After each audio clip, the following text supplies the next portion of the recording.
Everything Everywhere All at Once has proved two things to me. Word of mouth marketing isn't dead, and Doctor Strange might not be the best movie out there involving the multiverse. I saw several of my peers on Twitter tout Everything Everywhere All at Once, which is a mouthful by the way, is one of the best movies that they've seen in a long time. My community on Twitch, they echoed the same sentiment, which by the way, you should follow me at twitch.tv/theblackokage. There will be a link in the description box below. But back to the movie. I was skeptical. I hadn't seen any promotion on it, but then I woke up on a fine Sunday morning and I searched for some showtimes.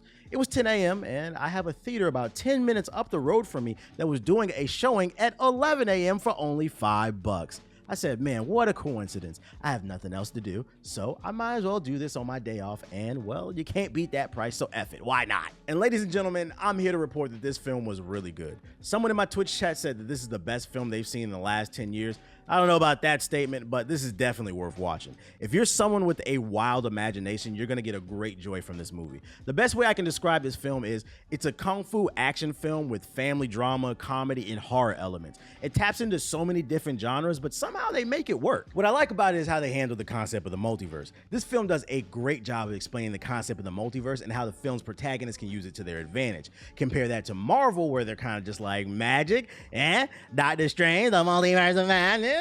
Instead, this film's approach not only made it more believable, but it also set itself up if they ever wanted to do a sequel, which I don't think will happen, and I don't want it to happen either. But y'all know how Hollywood is. Something makes too much money and boom, that's when we get Dr. Dolittle 2. Bringing it back to the multiverse, I also like that they didn't take it too seriously in this movie. This allowed for creativity to flow in the film. Often this concept of the multiverse is used in such a basic way, which is sad because it's only limited by your imagination if you think about it, but often Hollywood tends to do the old, oh, imagine if there was an evil version of the protagonist and they had to do battle, ooh. This movie doesn't do that, and I'm happy about that. Instead, they chose to come up with the wildest alternate realities as possible. This led to some dope costume designs across the board, the highlight being the story's villain. I could see some people wanting to cosplay as the villain because the designs were silly and the use of color would make them stand out.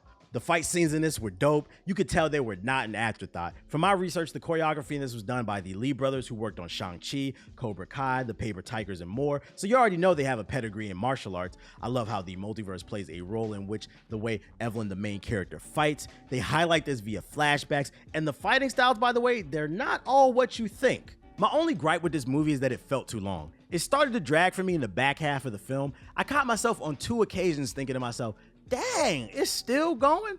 But all in all, Everything Everywhere All at Once is a good time. On a scale of skip, watch, and must see, I'd put this in the must see category. If you're not in a rush though, definitely still give it a shot when it comes to the streaming services. Also, tap that like button for me if you enjoyed the content, and feel free to leave if you haven't seen the movie yet, because it's no way I can flesh out some of my thoughts without getting into. So now that all the folks who haven't seen the film are gone, allow me to flesh out more of what I mean when I said this movie is too long.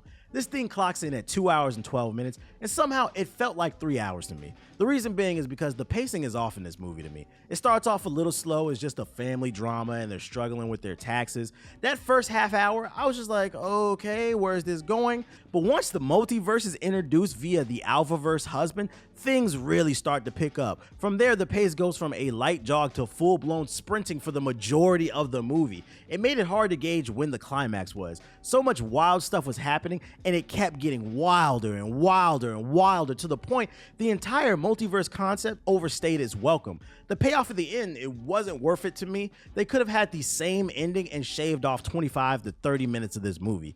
I could see the film's message of self-reflection and caring for your loved ones being lost in the spectacle for some of the viewers. Does this make it a bad film? No. I still love the movie for the most part. It's just, if I've learned one thing in the content creation space, is that attention spans are shorter than ever actually, and they're getting shorter every year. So if you're trying to convey a message to your audience, do your best to make sure that that hits the forefront.